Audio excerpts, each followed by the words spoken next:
everyone, it's Leilani. Welcome back to my channel.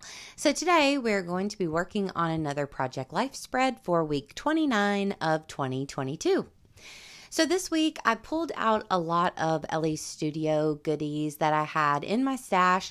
Some were from July and some were from June.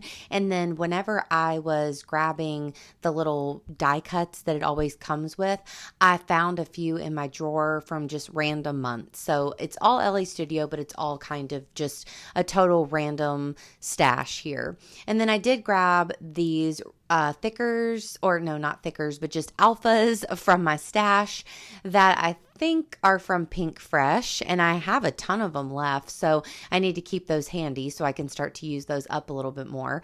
I typically do the mix match rainbow kind of alpha thing, but for this particular spread I did keep the week in yellow and then the 29 in the kind of teal color, so I liked that as well. So I really liked this card here that we're working on, but it said love you dad from like June for Father's Day. So I ended up just covering up the you dad and just keeping it to where it says love. And I printed off a picture of Poppy and Penny on the bed. They looked so adorable because they were laying almost exactly the same. So it's kind of hard to see in the picture, but obviously Penny is that little like black blob right beside Poppy, and it was just very cute. So I printed that off as a 2x2 and added that right under the love.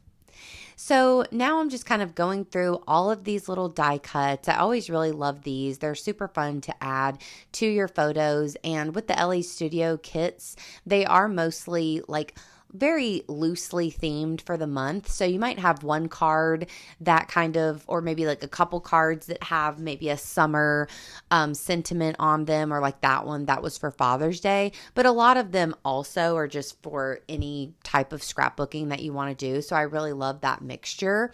And it's the same with the die cut. So I feel like they may have some that are pretty specific, which sometimes work out great if you're documenting in real time, like I typically am. But then there's always a lot of other sentiments that will work for like any time. So it's a good mix. So, so I have a few pictures here I will talk about. So the card that we're working on right now, I ended up just using this kind of filler card of that camera. And then I added a few little die cuts to it and a really small label. And I was just talking about this photo that I took of a large picture that's on Will's parents' wall. And it's such a cute picture. It looks like a painting, but it's a photo, but it just has that look to it. And it's of Will and his brother when they were much younger. So Will is the older blonde child in the picture, but it's just a very beautiful photo, and I've always been a big fan of it. So whenever we went over there last week, I took a picture of that photo. So besides that, this week, just kind of a mixture. I have a couple selfies at the top that I took for Instagram for Thursday 3. So I always try to participate in that kind of photo challenge over there to connect with everyone on Instagram. And it's also a great way to take a selfie that you could use in your scrapbooking, because sometimes we forget to take pictures of ourselves. So I was happy to have those. Then also, of course, you'll see I have another picture of some of the veggies that we were growing in the garden. I always like to add that throughout the summer months. I really like to look back at those photos as well.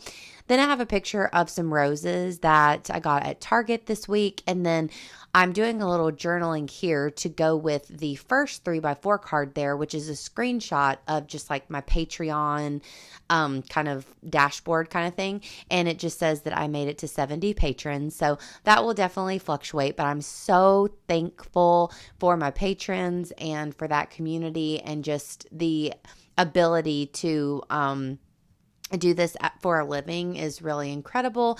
So I'm proud of that, and I like to document that throughout my project life. So a really easy week here. And using a kit, of course, makes it go by really fast. So even though I'm using a couple different months, a lot of times the Ellie Studio colors are quite similar. So it's really nice for mixing and matching all the kits together. So in one of those die cut packs, there were these white arrows, which I thought were really cool. So at first you'll notice I just added one to this picture, but then I went ahead and added the other two, and I'm just outlining them with my regular pen just so that they would show up a little bit better. So I really like it with the 3 arrows pointing over to the journaling. I think that looks pretty good. And then besides that, I did add on a few puffy hearts that are from, I think, Feed Your Craft, maybe. They're quite old. And then here I'm just adding in the 70 just to fill in that little kind of blank spot on that die cut as well. But yeah, this one was quick and easy, I know, but it just comes together so fast sometimes. I barely edited anything out of this and just sped it up a little bit. So these layouts just come together like in the blink of an eye, basically. So that's just the way that it goes.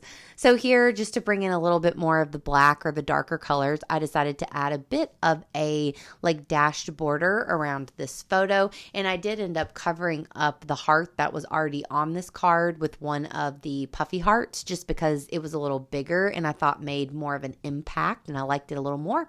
But that's it. So I hope that y'all enjoyed this quick and easy process video. If you did, please give me a like. Please also consider subscribing. And of course, I'll be back soon with another video. Bye, y'all.